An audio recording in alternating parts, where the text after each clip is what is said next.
you go.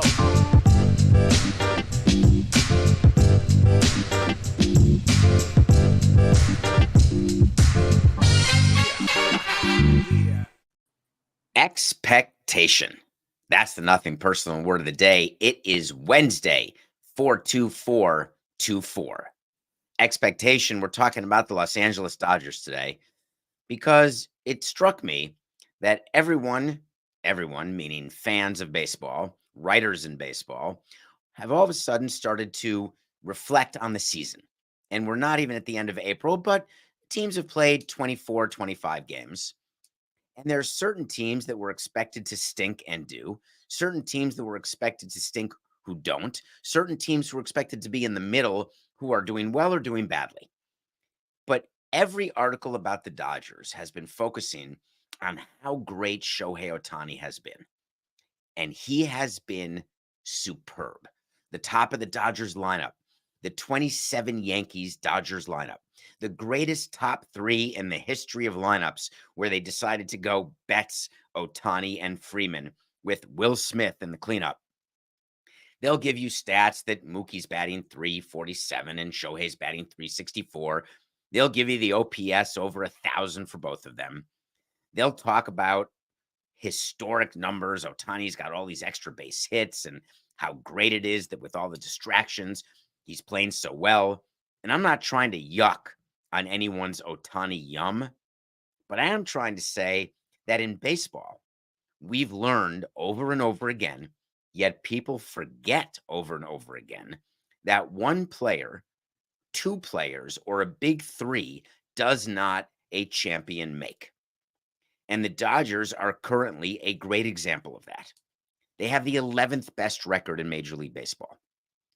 They're a team that is 7-9 in their past 16 games. They started 7-2, but they are now 2 under over 16 games, which coincidentally is 10% of a season. So I ask you, what's the cause of that? It's a pretty simple cause. The same thing that, if you were paying attention, you knew going into the season. The Dodgers pitching is mediocre. Now, we can get excited by watching Tyler Glasnow. That's exciting. He's got great games when he goes 7+. He's got an absolute life on his fastball. He's got wipeout spin. Everything's fantastic. And then you realize you've got 4 other days. Except one of those days was going to be surefire Rookie of the Year, Yamamoto. Maybe still surefire Rookie of the Year, but not without struggles. And then you look a little deeper at their pitching, and you realize they have 8 quality starts in their 25 games. 6 innings or more, 3 runs or fewer. Who's got quality starts anymore? Nobody. Well, that's not exactly true. When you go look at the standings for teams that have quality starts, you'd expect to see the Nationals at the bottom with 4 quality starts, and you'd expect to see teams at the top with 14 or 15 quality starts. 8 is right in the middle, coincidentally, right where their record is. So what do you do when you are running a team where you expect going into the season, your over-under was 103.5 games? That is a pipe dream right now. As a matter of fact, you can bet, if you still are pro Dodgers, you can bet right now that the Dodgers will win 100 games. And what is it, Coca? It's minus 110 to win 100, that they win 100 or more games. It's a very, very small premium that is required. In the beginning of the season, when 103.5 is the market, to win 100, you're giving back 3.5 games, you were going to get paid. You were going to, for age 69, you were going to have to pay, is of course what I meant. So what point during the season do you start evaluating your team? I don't know if we covered this in a mailbag recently, or was it a regular episode? When we talk about our own evaluation of our team and how we do it during the off season, then we do it in spring training, and then we do it during the course of the season. And the best front offices are the ones who can truly evaluate what their team is, not what they thought it would be. And we talked about how it's the glass half full. And right now, if you're Andrew Friedman, I think what he's doing, he's looking at his team and he's saying, listen, we're in first place in a competitive division. Our pitching's been only okay. Our offense has been exactly what we expected it to be. I would expect that we will have the season that we thought we would have. It's April 24th. We're good. But if you're really drilling down as an executive, and if you're the best executive in baseball or one of the highest paid executives in baseball, around May 15th, and this is why we fired a bunch of managers, not saying I was the best executive in baseball by any stretch, but this is when we started to think about, are we going to replace a manager? Did we get it wrong? Did we get it right? Are we good? Are we not good? You look, we're about 2.5 weeks away, 3 weeks away, where the Dodgers, if they are in this position 3 weeks from now, a little bit over 500, fantastic offense, not padding their lead in the very competitive NL West. Do you start thinking about either adding to your team, or do you say this was our plan where we'll get Ferris Bueller back? Kershaw is going to be ready to go sometime after the All-Star break. We always knew we just wanted to hang on in the beginning and then we'll take off. The best executives don't do that, because teams that you think are just going to take off, they don't flip the switch. They rarely do take off, and you can't count on it. What happens more often is that a team, much like a child who's 3 years old, and you say, oh, he'll grow out of it. Oh, she won't be that way when she's older. And then your kids get older and you realize, wow, they were just like that when they were 3. I don't know if any of you have kids, but if you do, think about what I'm saying and tell me if your experience is the same, where your kids' personalities come out when they're young, and that's sort of what they are. It's pretty much the same with baseball. Every once in a while, something happens to your child, an event, a moment, and maybe their path changes, but generally not. It's the same with teams. Generally, what you are over the first month and a half, which gets you to May 15th, that's who you're going to be for the past and the next 4.5 months. Jason Stark, calling you out, Jason. You've got a great stat, and I wish I had it exact, but you'll get the gist. If you look at the standings on Memorial Day, where when you're working for a team or you're a fan of a team, you say, oh, it's early, it's only Memorial Day, we are right in this, everything's going to be great. The general rule is, I want to say it's at 70%, 75%. I'll text you later and ask. Oh, that's a look at me, Louie. I will send an email or a tweet and find out what the actual number is. But the standings around Memorial Day are generally the standings. But there's always the team, and you think you're going to be that one where you're just going to turn it on and you're going to take off and you're going to win. I don't think the Dodgers have the ability to do that. And if you know that you don't have the ability to do it, then when you look at yourself May 15th, that's when you start deciding that you are going to add. So I have a few thoughts for the Dodgers. One, if they continue where they are, Dave Roberts is going to be fine. But if they somehow fall off, get caught maybe by the Diamondbacks, get caught by the Padres, stay around 500 as we get into the summer months, there will be a ton of heat on Dave Roberts, and I don't think they will make a managerial change. As a matter of fact, they will not. However, if the Dodgers have the ability to add, and that was always part of their budget, I would expect the Dodgers to add earlier rather than later.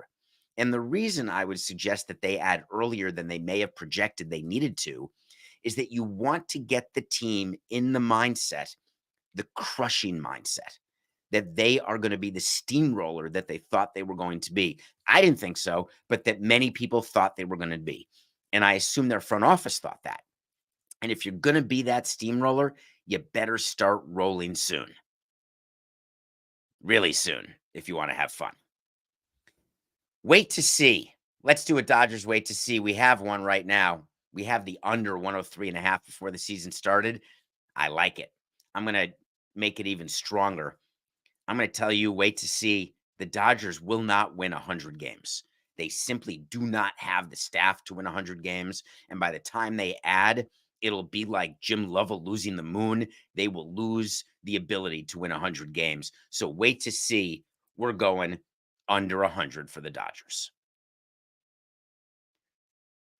I don't need to do a wait to see about the White Sox, I don't think, Coca. The White Sox are back in the news. They're back in my mind because they're always on my mind, Willie Nelson. And the reason they are is they're going for this new stadium. So many. We are in the this is a strange time. Unless it's always this time, and I just didn't think of it in these terms. So many teams and so many sports are going for new ballparks and new stadiums, new arenas right now. The White Sox, I think the Bears are about to announce that they're forget Arlington. I guess they'll use that land for a parking lot with the Joni Mitchell and the Counting Crows, or maybe they'll sell it, or maybe they'll develop it, but it won't have anything to do with a stadium because they're looking to build on the waterfront. A lot of movie references today. I'm feeling movie references today. I don't know why. I guess it's a regular Wednesday. And the White Sox, you remember, were doing that huge development on the South Loop. Well, news came out, and there was an article in Crane's Chicago Business. And it's all about the financing for this project.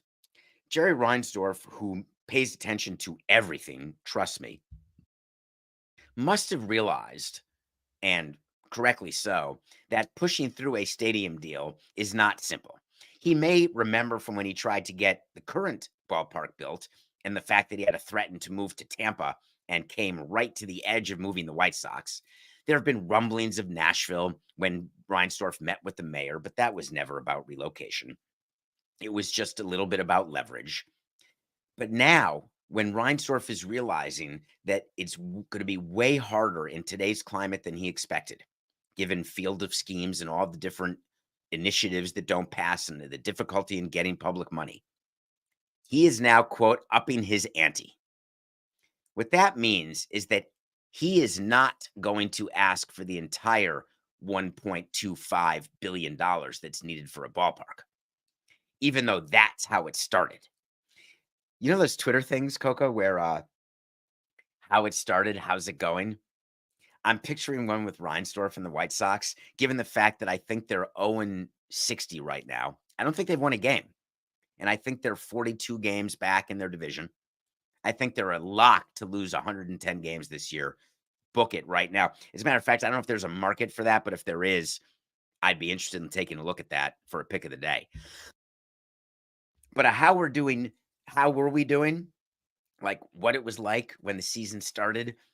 I mean, I think that he probably knew his team wasn't good, but didn't think it was this bad. And he was sitting up and he was in a suite and getting all excited about a new ballpark. And now, how's it going?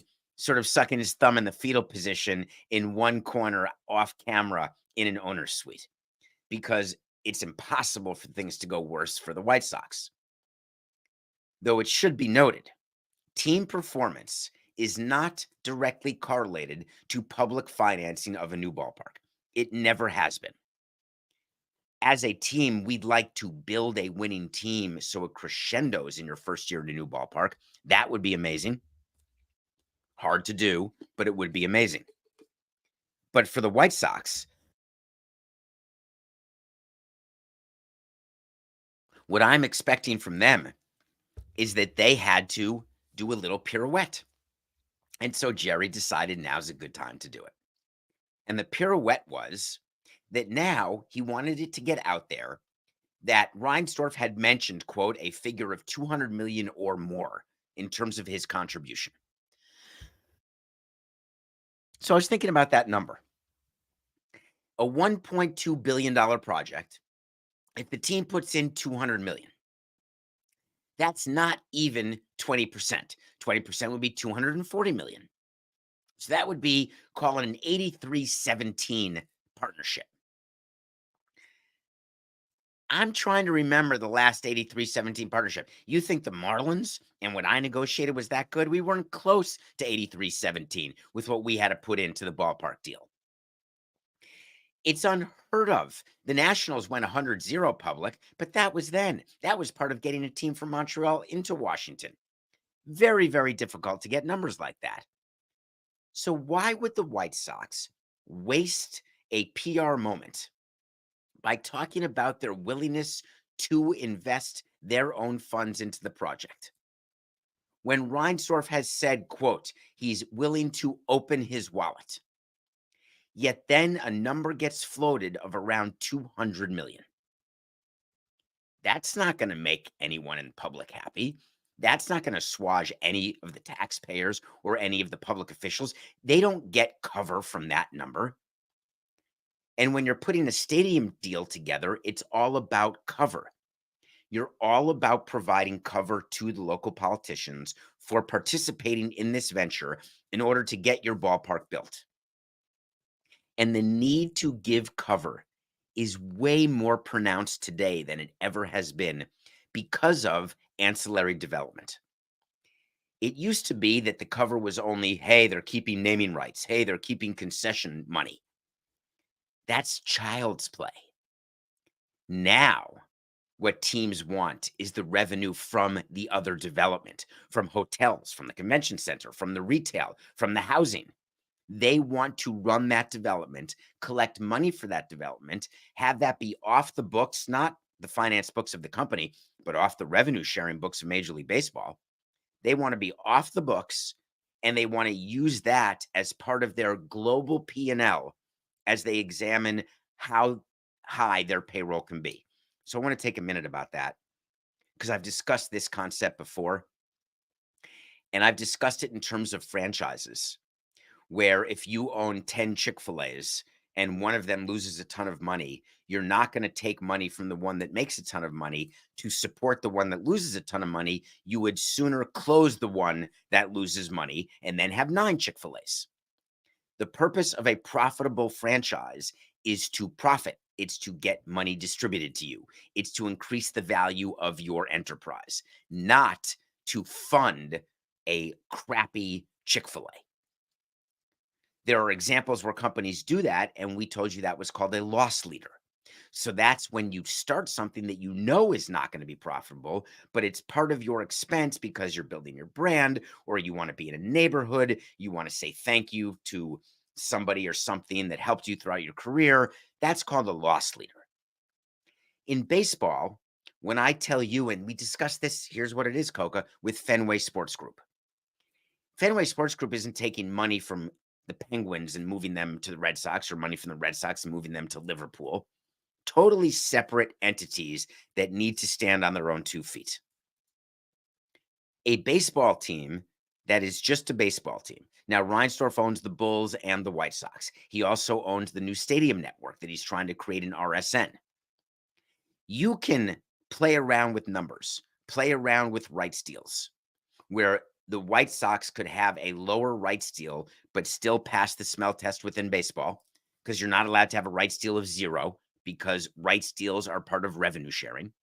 But you could have a below market rights deal that would pass the MLB smell test, that would buttress your RSN network, which is a business you're trying to build and you want it to show profitability. You could also go the other way.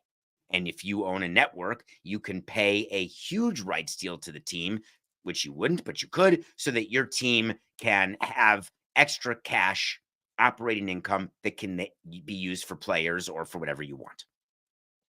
What I think Reinsdorf business play is that he wants the White Sox to be able to support a higher payroll by itself. He wants to take the development money and he wants to feed a bit of it to the White Sox as a little sort of training wheels to get it going. But it's really a larger family real estate play than just moving the White Sox payroll up.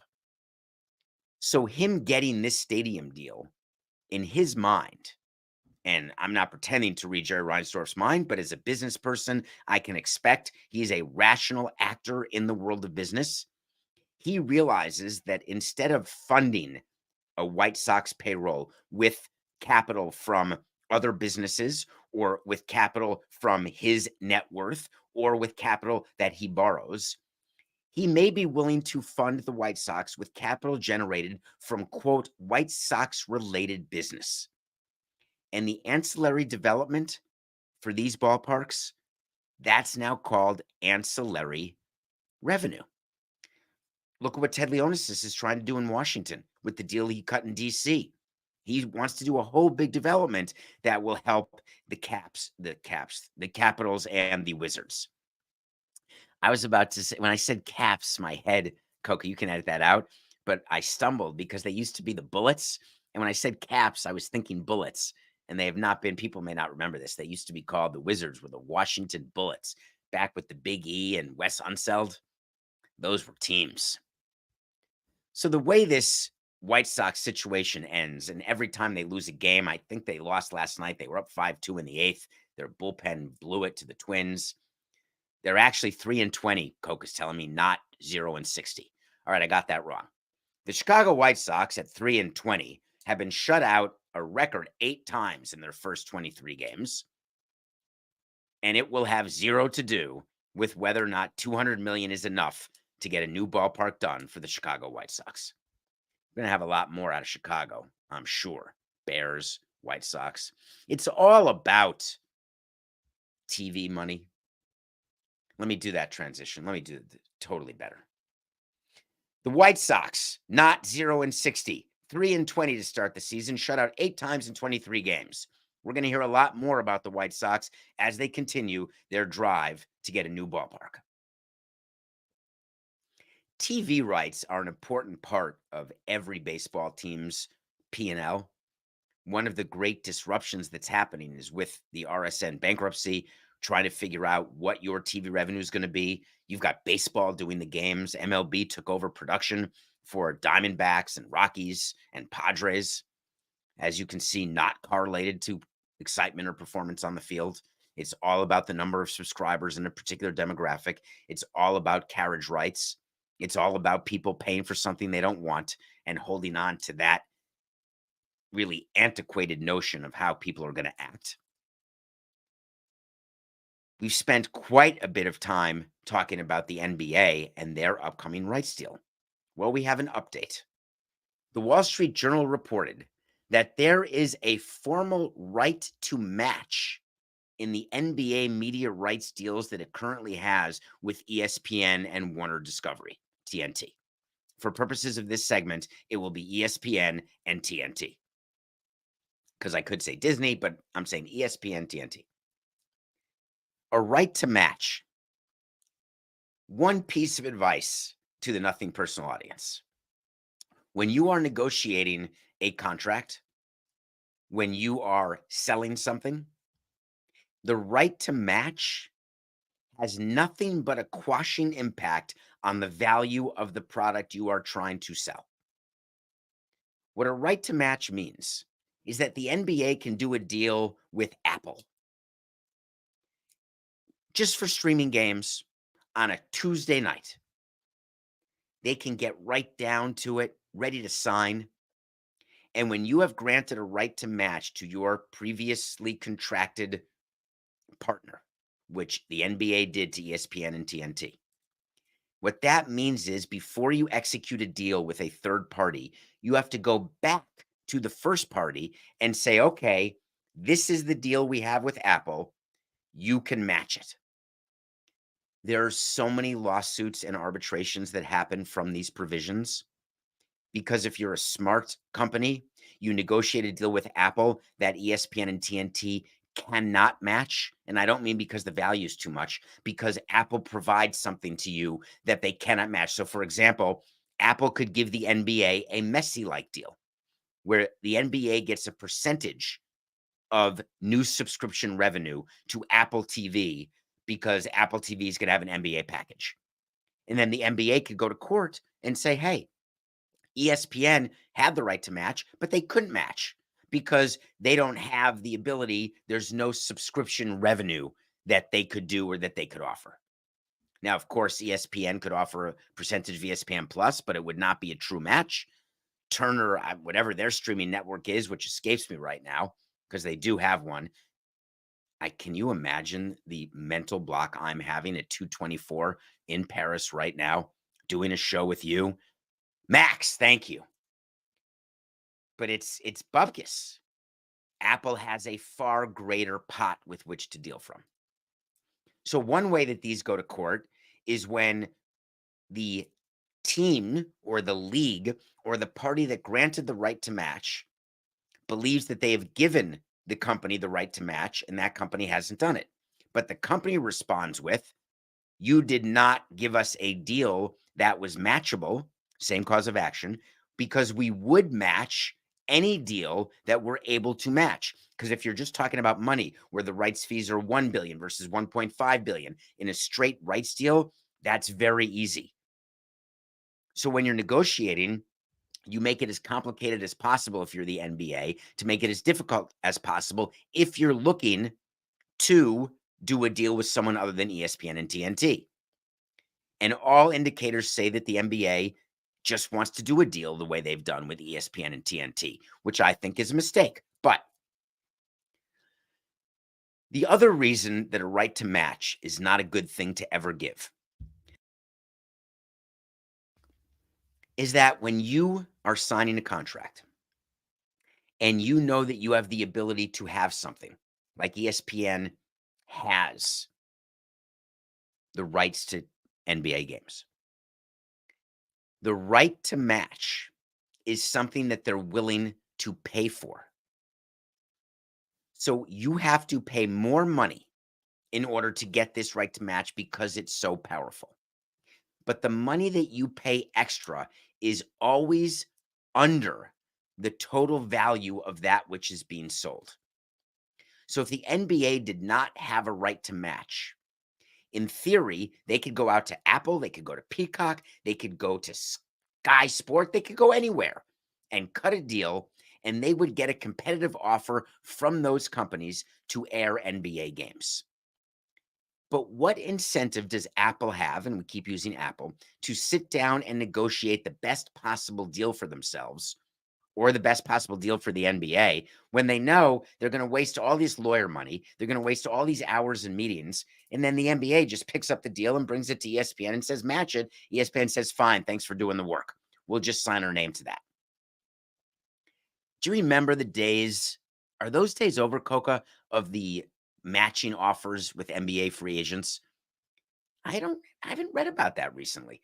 I would assume those days are over, where if you offered a guy a 20 million 3-year deal, but the team that offers the free agent 20 million over 3 years, the original team has the right to match it, and it's very simple in that regard. You take your player contract, it has the term and the total compensation, and what's blank is the team. So if the Brooklyn Nets sign a free agent for 20 million over 3, but the New York Knicks have a right to offer, the New York Knicks sign him for 20 over 3. The reason why that's bad for free agents is that getting the Nets to offer 20 over 3, it's a waste for them because they know that it's just going to get matched. If there's no right to match, then you can go out and say, listen, I want 40 over 3. I want 45 over 3.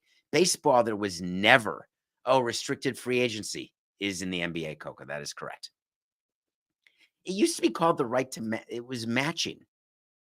Somebody will tell me in the chat whether or not that's still happening, though I'm not looking at the chat. But when you're going out with players in baseball with their agents have the right to tell you that they've got 5 offers from 5 teams and that the offers they have are $100 million, $120 million. And what they'll say to you, and I've had agents say this to me, hey, David, we'll always give you the right to match, but it's not contractually obligated. And you don't know if they're telling the truth. In a real right to match, you present a formal offer to the team that had that right to match. So it's going to be fascinating to see what will happen here going forward. But my guess is that the NBA is going to re-up with ESPN and TNT. And I also believe that all the talk of me telling you about the WNBA, every day it's a new article. More teams have sold out season tickets. Teams are moving their Indiana Fever games to bigger venues. It used to be just one. Now, several of the Indiana Fever road games are being played in larger venues than where the actual home team would normally play. Caitlin Clark signs a $28 million 8-year Nike deal. Greatest, I think it's the highest deal for a WNBA player. Everything indicates the moment that we've described for the WNBA and for women's sports. I'm in, but I told you, please take a look at the TV deal. Because when you've got the commissioner who's telling you, and I'm talking about Kathy, not Adam, the commissioner of the WNBA saying, I think that our rights fees will at least double. I love where we are as we negotiate a deal because their deal's running out because they're a part of the NBA deal. I don't think that's going to change. I think the networks now are going to do a deal with the NBA. There will be more money allocated in that deal to the WNBA. So it will keep the dream going that the WNBA is flourishing. See if franchise values continue to go up, see if revenues continue to go up. But I don't think there's anyone in the industry who thinks that the WNBA is ready to do a standalone broadcast deal at a number that would match what the NBA would allocate to them as part of their large overall deal. And if I'm Adam Silver, I am paying close attention because when I'm negotiating with ESPN and TNT, I am always keeping in mind a pegged number for the WNBA. That would be one of those early negotiating points. Hey, listen, they were at 60 million in the last deal. We're going to move them to 100 million. So just know whatever we come up with, $100 million per year is being allocated to the NBA. Now let's negotiate what we're doing in the NBA and what package you are going to get the rights to. That's my guess how it's going.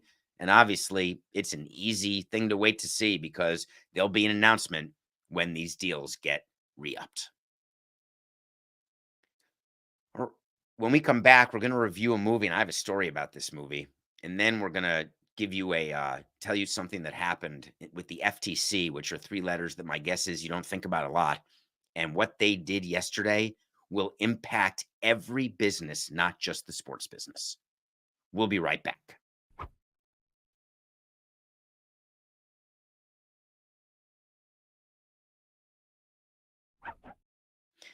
Welcome back to Nothing Personal. It's David Samson live from Paris, coming to you every day, 8 a.m. Eastern. We are live tomorrow as well. Friday, we'll have a mailbag, and then we're back on U.S. soil on Monday. Looking forward to our last live show Monday night, Nothing Personal Live with David Samson at City Winery, New York City. Please go to davidsamsonpodcast.com. There are still tickets available. It is selling out, though. So it looks like I got some notification from City Winery, Coca, that tickets are low and meet and greets are high. So we're going to be very busy. Sarah, Matthew, and I will be there with all of you on Monday night. Thank you for continuing to spread the word about Nothing Personal. You may think it doesn't matter, but it really does. As exhibited with the numbers, the popularity. We're on the DraftKings Network every day, 10 a.m. Innings Eater. Love you, Bimmel. Watch a movie every day. So I have my story of my movie yesterday. You'd think that when I'm traveling, I wouldn't watch a movie, but of course I do every single day. There are rules that I'm not familiar with and that bother me because I don't have, is it Sling? Whatever I have is not what I want because when I open the iPad and I'm ready to watch content for my movie of the day, middle of the night or whatever time of day it is, because when you're in Europe, your body gets as screwed up as possible. My body is to begin with. Some of the streaming services, they don't work. Some of them have different things available. And God knows you're on the hotel Wi-Fi. They know exactly where you are. I'm not sure that Amazon knew the segment we did in yesterday's Nothing Personal about Robert Kraft. I'm not sure at all. I am sure that Amazon knew that I was in France. So I turn on Amazon Prime. I'm looking to watch a movie today. The first movie suggested for you, a movie called Kiss Me Kosher. Do they know I'm Jewish? Do they know that I just talked about the war in Gaza and what's going on college campuses? How did they give me that movie that I had never heard of before? It's a 96-minute movie or a 100-minute movie about a woman Jewish woman, Israeli woman, who falls in love with a German woman. And it's about her grandmother, who may or may not fall in love with a Palestinian man. And her grandmother, among other people in the family, are not too thrilled that the daughter, we're past them not being thrilled when someone's gay or lesbian. Thank God we're past that. But we're still very much in the era where, hey, you've got to marry of your kind. You must marry a Jewish person. You cannot be with a German because all Germans are Nazis. And you can't be with a Palestinian because Israelis and Palestinians can't be together. So this family is going through a grandmother and a granddaughter as they figure out where they stand, what barriers they're willing to climb over, and whether or not it could really break up a family. It's got a bit of a happy ending. However, the reason why I suggest that you see Kiss Me Kosher, and it's a movie you've not heard of, is that I love tolerance and I love live and let live. I guess if anyone asks you about me, like what does he stand for? What's the number one thing that David Samson stands for? Many of you would say capitalism, and you'd be wrong, though that is on the podium. But in the pole position, the gold medal position is live and let live. There are two parts to that. There is a no comma. You have to both, it's not or, it's and. And means both sides have to happen, or is just one of the two sides. A quick and or discussion. Live and let live. Because if you don't let live, then you can't live. Kiss Me Kosher. Nothing personal pick of the day. We swept yesterday. 2 wins. Are you loving, folks? Are you loving the Patrick Corbin bet that we have throughout the season? The Dodgers beat Patrick Corbin. Now, of course, you're going to tell me Corbin had a great start. Don't care. The Nationals lost. When Corbin pitches, we're going to keep going against the Nationals every single day. And then we'll do a review. Coca, can you keep track of this? Or Sarah, can somebody keep track of this? It's so amazing to have the ability to do an and or an or in that situation. Hey, Coco or Sarah, could you keep track of Patrick Corbin starts that we've done as our pick of the day? I think we've done everyone so far. And then keep track of what our record is with Patrick Corbin starts. I don't want to say anything because my ear is silent right now. I think we're undefeated this year, and we will keep going. We also had the Mavs over the Clippers. Something happened there. What happened with that line? When we did the show, it was Mavs 2.5 over the Clippers, and I saw on the web worldwide today that the game ended at Clippers -0.5. Kawhi Leonard played. That's what it was. Well, guess what? Mavs won by 3, which means if you took the Mavs when we told you to take the Mavs, they still covered. The Mavs tied that series. It's interesting. The Clips won without Kawhi and lost with Kawhi. It's basketball. It's playoffs. What do we got today? 2 picks for you today. We're back in the NBA. We've got the Celtics as huge favorites over the Heat. I would not touch that game because the Celtics could win by 30. They could win by 10. They could win by 5, or the Heat could somehow rebound the win. Unlikely, but Spoelstra's done it before. The Heat have done it before. No Jimmy, no problem. We're going to leave that game be. We're going to focus on the Thunder and what happened to them with the Pelicans, where they won the game, but it was a hotly contested game. Today, they're giving a touchdown and a half, and we're going to take the Thunder. I think they will take a comfortable 2-0 lead by winning game 2 by more than 7.5. OKC 7.5 over the Pelicans. In baseball, this is like my Oakland A's moment with them and the Vegas deal and how totally screwed up that is. I am having an Astros moment. Now, I do have the Mariners going to the World Series and winning, but I did not have the Astros in last place this far into the season. Is Joey Espada at risk? No, he's not. But man, the Dodgers pitching injury, the Dodgers 4-8-6-9. The Astros pitching injuries have been crushing.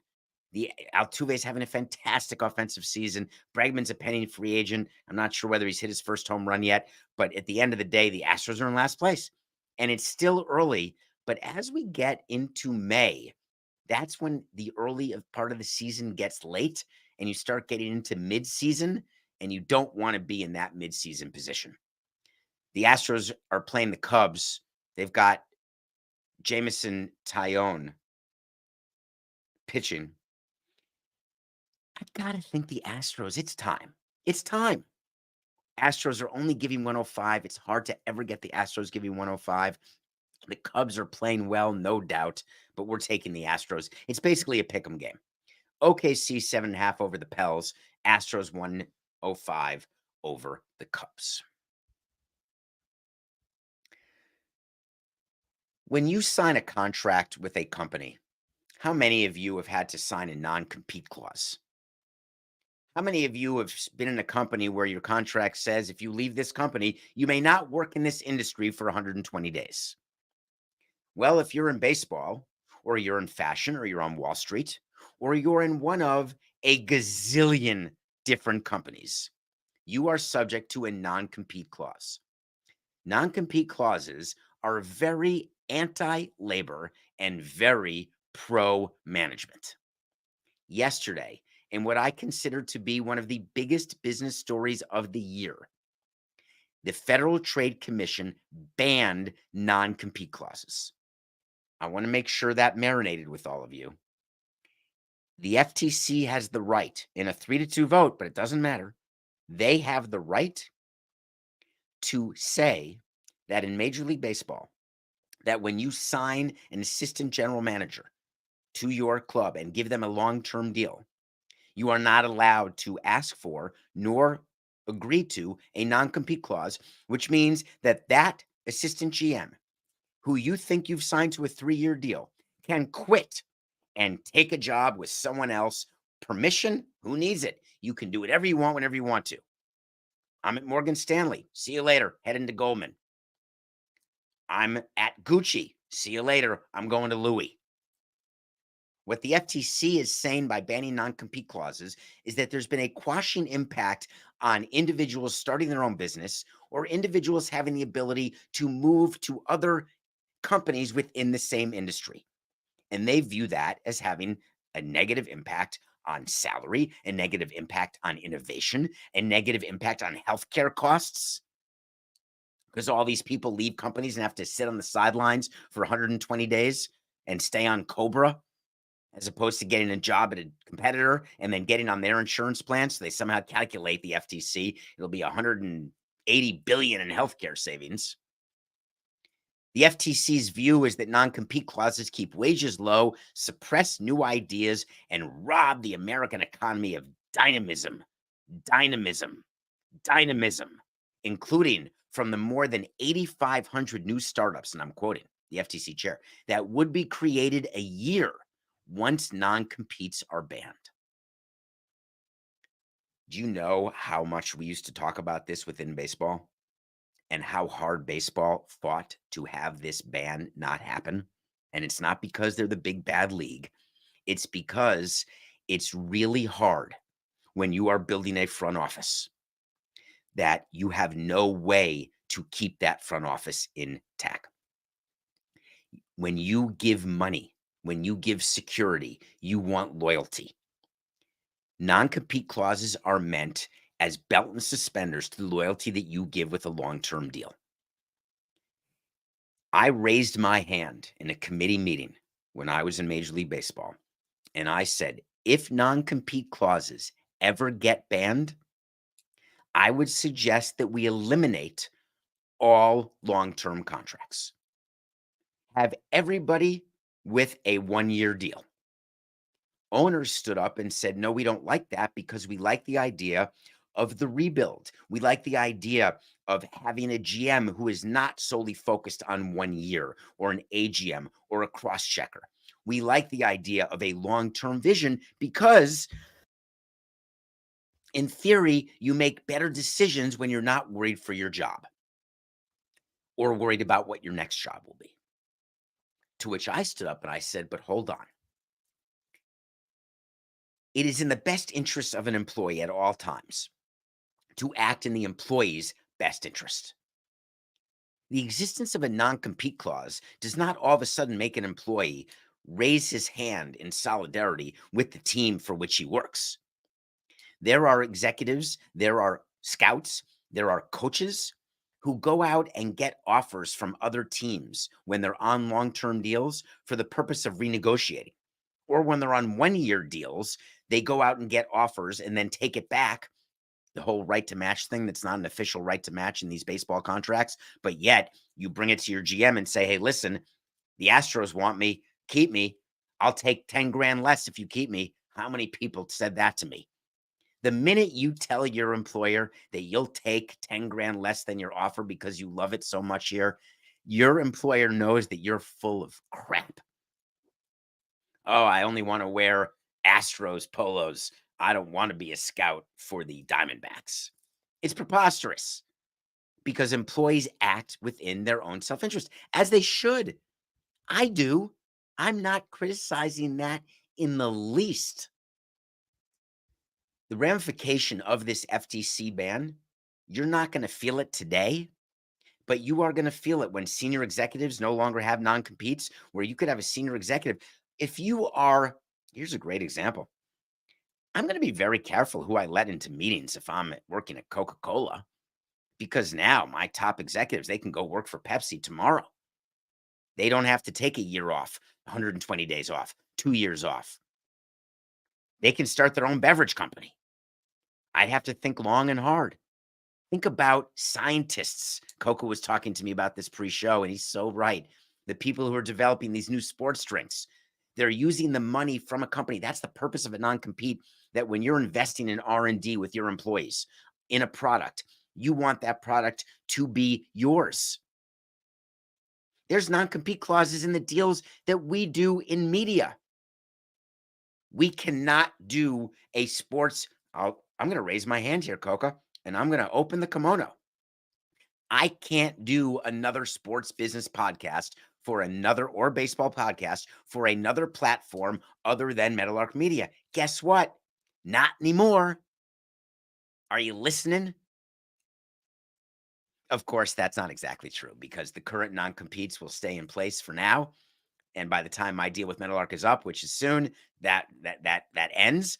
But the next deal, every podcaster who does a deal with any platform, the non-compete clauses are gone. And do I think that I'm now worth more because of that? I don't, because I get paid for giving my loyalty to a company.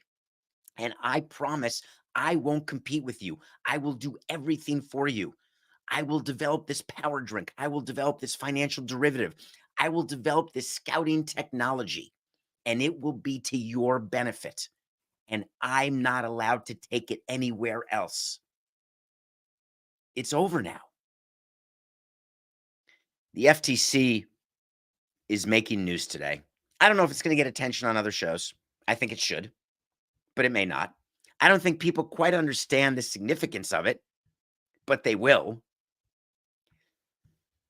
We've learned a couple things today when you're a worker, about rights to match, about non-compete clauses, about when you're pretending you're going to get more than you're actually getting. That's it on the FTC, Coca. I want to end today's show with a quick update on the Utah hockey team. And the reason I want to spend a couple minutes on it is because Ryan Smith is a very out there owner. He went on the Pat McAfee show, and he is confident that the NHL team is going to be a success. He's all excited about it. He's got 27,000 season ticket deposits. And he had a great quote. And his quote was about starting a team. We're not going to be perfect. There's no way we can be perfect, but we're ready to go. When you are starting a franchise, or when you become a new owner, I want to compliment Ryan Smith. How many new owners buy a team the way Smith bought the Diamondbacks and moved them to Utah? How many new owners, Derek, come in and say, forget what they did. It all starts now. We had to dig ourselves out of the biggest hole, which would explain our lack of performance. But we know how to do it, and we're going to do it. Believe me. Ryan Smith is telling people in Utah, hey, listen, I'm new at this.